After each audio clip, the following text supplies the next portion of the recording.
কালকেই আমাদের অপারেশন শুরু।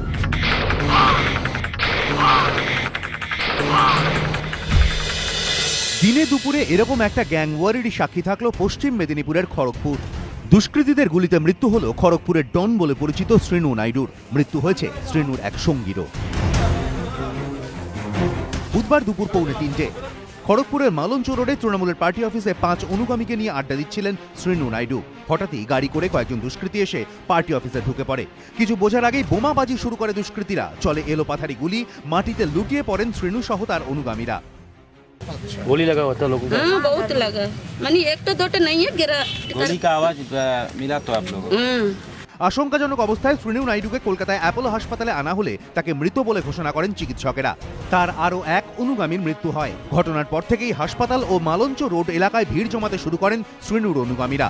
ঘটনাস্থলে পৌঁছয় খড়গপুর টাউন থানার পুলিশ। বাহিনী নিয়ে পৌঁছন খড়গপুরের এসডিপিও সন্তোষ মণ্ডল। তদন্তে নেমেছে পুলিশ। মাস দুয়েক আগেও শ্রীনু নাইডুর ওপর হামলা চালায় দুষ্কৃতীরা। সেবারও তার গাড়ি লক্ষ্য করে গুলি ও বোমা ছোড়া হয়। বরাত জোরে প্রাণে বাঁচেন তিনি। এদিন ফের সেই একই কায়দায় হামলা। তৃণমূল পার্টি অফিসের মধ্যেই গুলিবিদ্ধ ডন। শেষ পর্যন্ত মৃত্যু। এবিপি আনন্দ।